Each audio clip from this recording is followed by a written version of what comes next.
we're tying the X Caddis, one of the more popular dry flies, and has been a tried and true proven catcher of fish. Start about 3/4 way down the shank and wrap back towards the hook.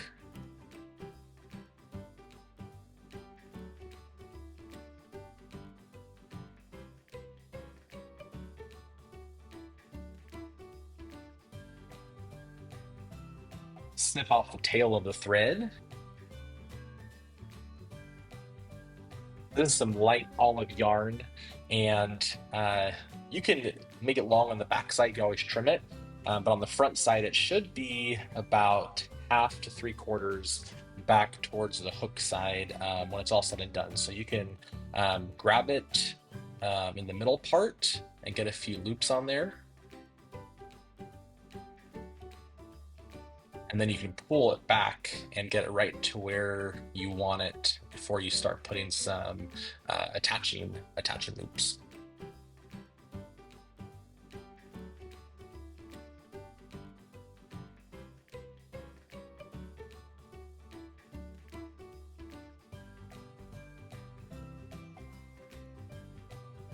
You want to lead your thread back towards the back side and cut this to about no more than 1 hook's length, again, behind the hook itself. It'll kind of bunch back up. Make sure you cut all of it.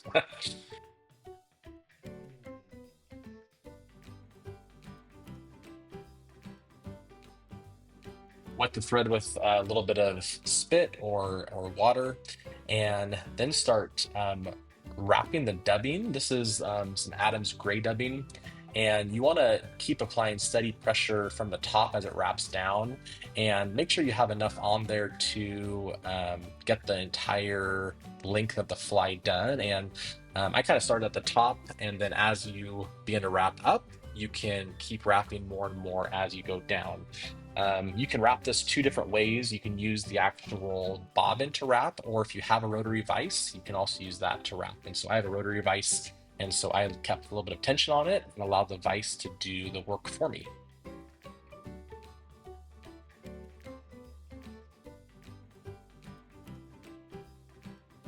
You can keep twisting the dubbing on and keeping it attached while you finish the entire length of the hook.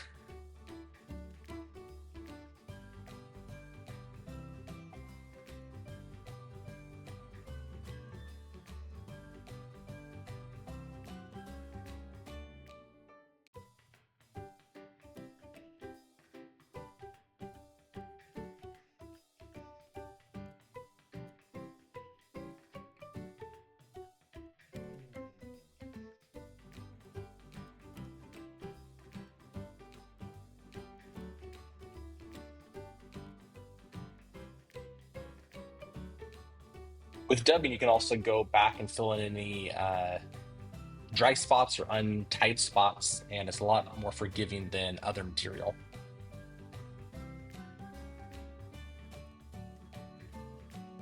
This part was a little thick in the back, and if I did it again, I'd probably make it more of a tapered body than a straight body.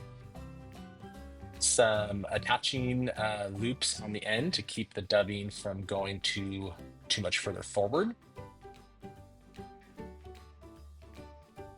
And here we got some elk hair, and you want the tip of the elk hair to be almost towards the back, knowing that it's going to grab down and puff up a little bit to land more 3/4 to the middle of it.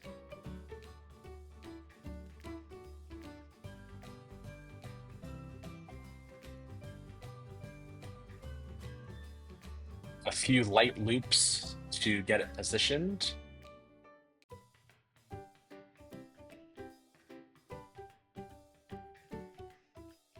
And then you can put some tension on it to get it to start to attach.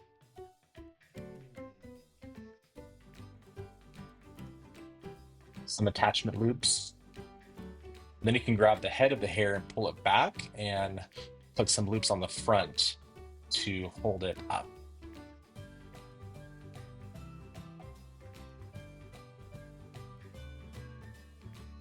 Grab the whip finisher and put a few finishing loops, again, in front of that front part of the elk hair.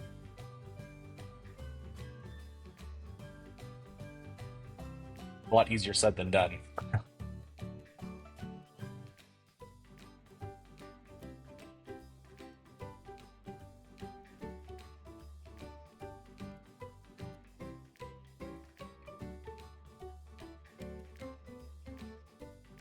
Pull it tight. Make sure you don't get any hair in the final loop.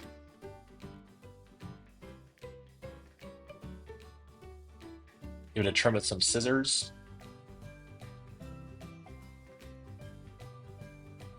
Now it gets a little bit of a haircut. And so you want to make sure you separate where the back part was tied and the front part was tied, and only cut the front of the elk hair. And cut it nice and short with a little bit of hair left, kind of like a flat top.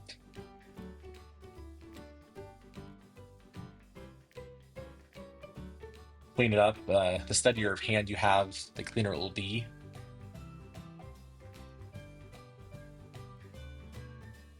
Please be sure to like and subscribe and leave some comments below on things you'd like to see tied and any tips and tricks that you've learned tying the X Caddis.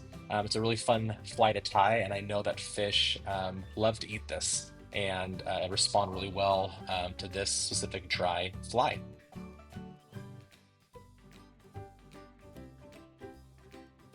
Happy tying. I'll look forward to seeing you on the next one.